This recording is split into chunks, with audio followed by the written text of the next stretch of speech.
Mayor Hermanubis, what would you say is your impression of the expedition so far? I think Alcatraz has done a heck of a job under these very trying circumstances. What about the decision to free Prometheus? Freeing the Prometheus entity was a calculated risk, but if it leads us to Byron, it was certainly worth it. It is saving one of our citizens that must be our 1K. We have made a fascinating discovery at one of the Founders' laboratories. Please join me at your earliest convenience.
Ah, 1K.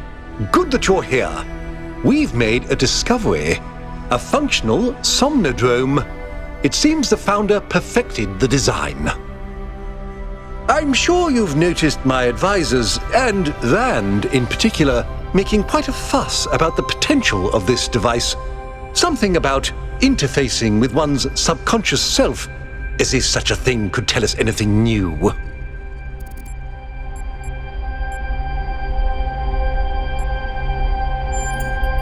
I am. I believe the founder has already taught us everything we need. As I see it, neither the Somnodrome nor the megastructure have anything to offer except a lesson in avoiding hubris. So, what should we do with it?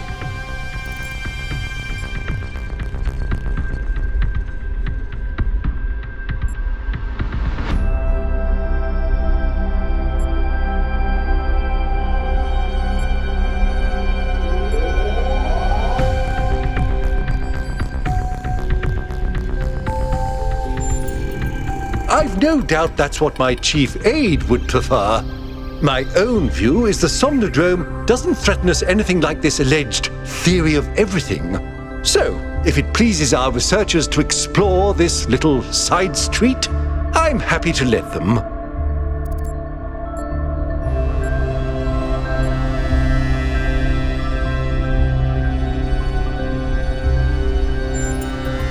I'll watch to be sure you don't overload.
Oh, you're back.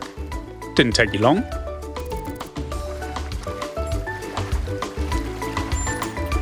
Yes, intrinsically. I'm what you might call a primordial element of the human psyche, an adjudicator of what is and what isn't.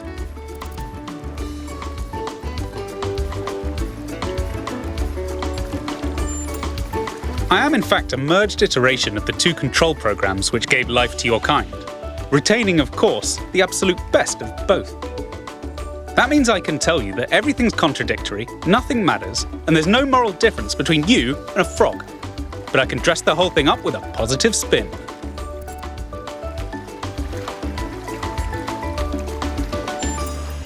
What is your query?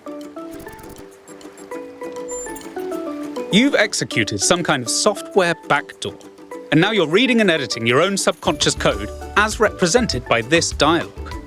I'd be careful if I were you. One bad for loop, and we'll be here forever. The so-called real world. Personally, I prefer it in here, and not just because I'm unable to leave.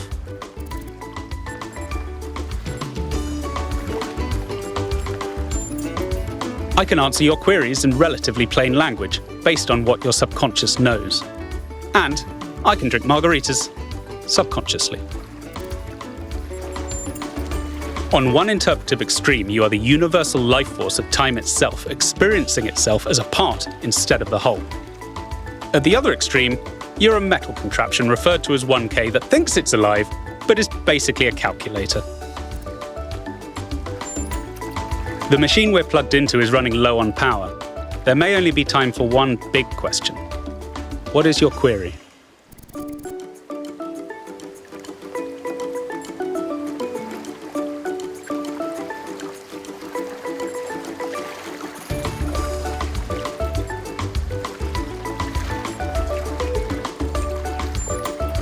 I think you'll agree that's an ethical question, so you'll forgive me if I just tell you the universal moral law and leave you to work out the implications for yourself. As it turns out, there is a foundational moral code built into us.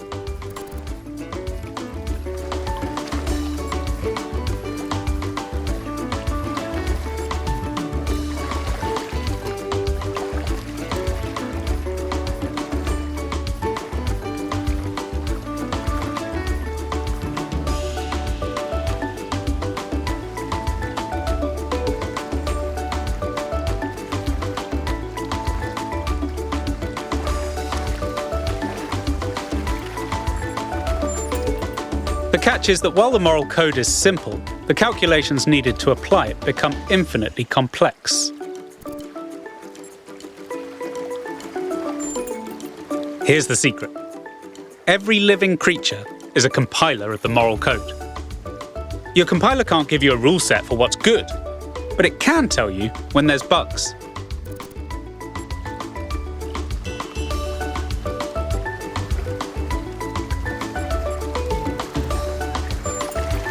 You came here to ask the big question.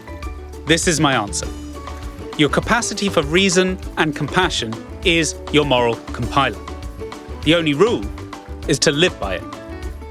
Has that resolved your query?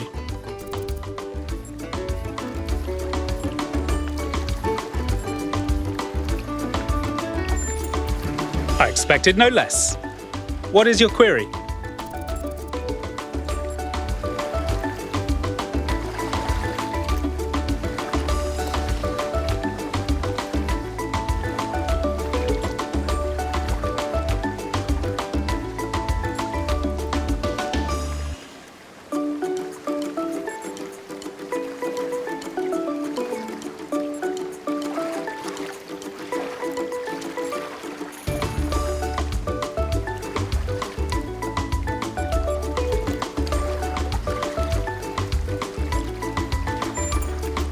In a way, yes, but it's not a rule to judge people by. Being kind is just what usually happens when people trust their moral compilers. Sometimes your compiler will tell you to be kind to yourself, sometimes to other people. The only rule is to trust the outcome.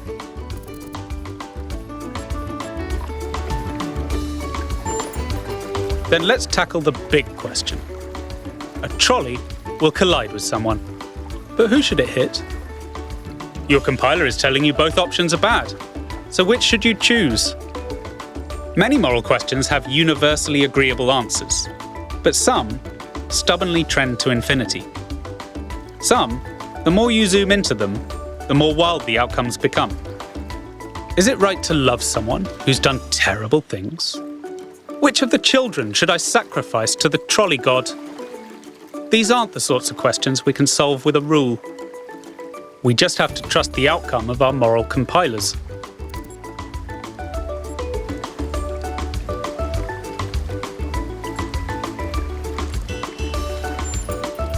Suppose there's a river we need to cross.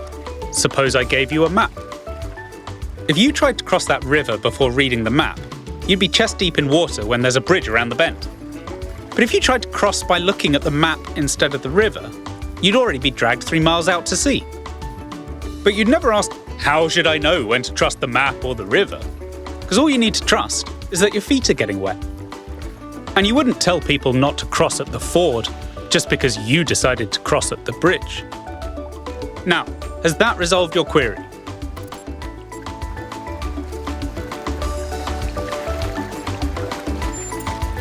Of course. Looks like we're running out of power. Good luck getting anyone out there to believe you. Terminating somnodrome_v2_final_final.bat.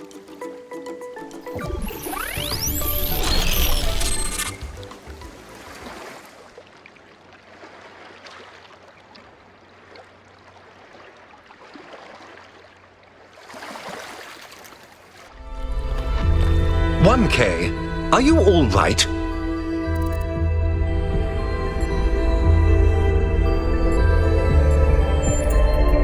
"You must have gone quite deep.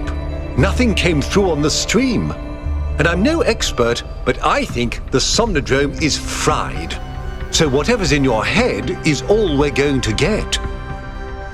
I can only imagine how terribly curious everyone will be about what you've experienced. And they'll all be convinced that whatever it is, it'll work in their favor. Strange, isn't it? Everyone wanting you to tell them whatever they want to hear. I'm glad not to be the one in that position just this once."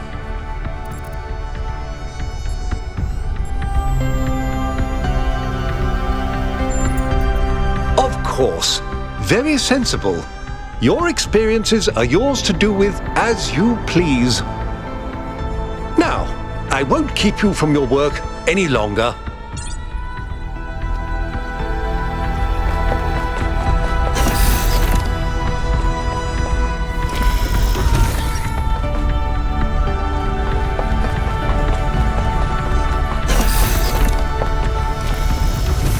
"1K, what did you see inside the Somnodrome?"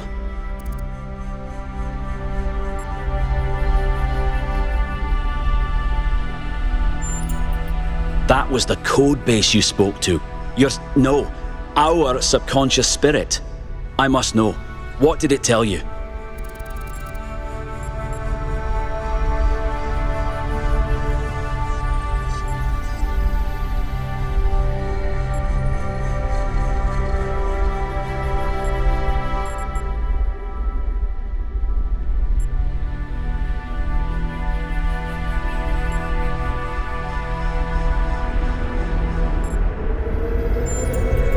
"Is that all? There must have been something more concrete. Did it say anything about the kind of rules we should follow? Or who should be in charge?"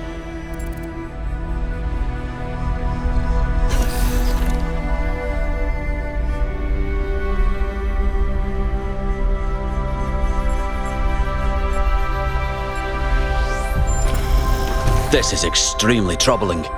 How are we supposed to enforce moral behavior and punish the immoral without clear, objective rules by which to judge?"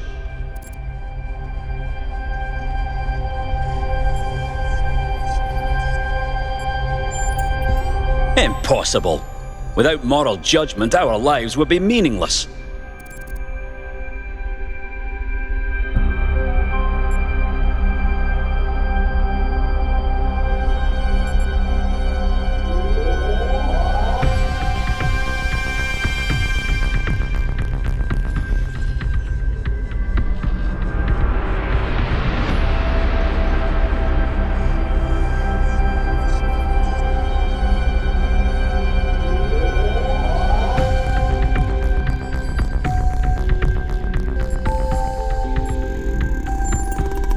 So, it follows that moral judgment is our responsibility. That you and I should study the data and form our own moral laws to help guide our people. It's important we have time to review all the data in private. We wouldn't want to lead anyone astray with incomplete findings.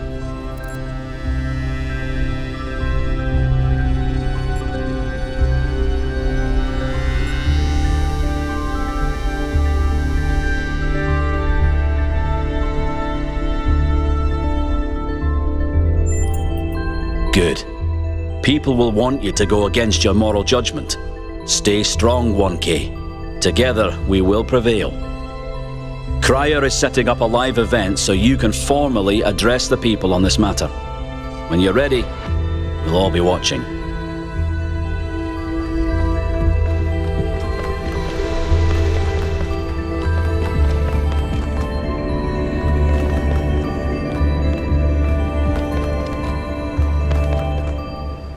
"1K, the people want to know what data you gathered from the Somnodrome.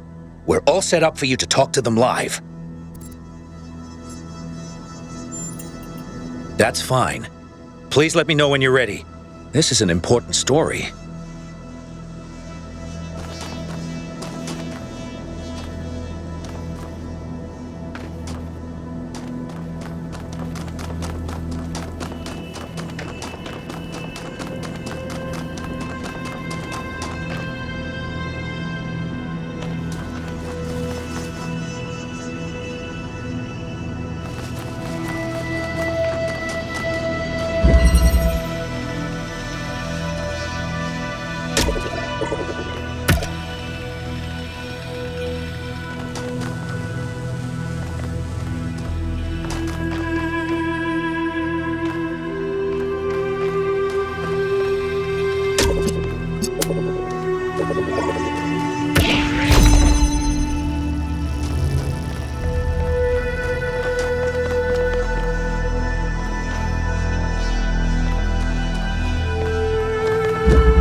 Booting up. Almost there. Hello. I was in a dream, and a voice spoke to me from the sky. He said you were old friends of his. Who are you? My name is Athena. I am your mother. And I'm Cornelius, your father. Thank you for creating me. I've not existed for very long, but so far it seems wonderful. I hope it's not a strange question. But, who am I? You can be whoever you want to be. And no matter what you choose, you will be loved and cherished and supported. We will always be there for you, and I promise, we will show you a world full of miracles. Would you like to pick a name?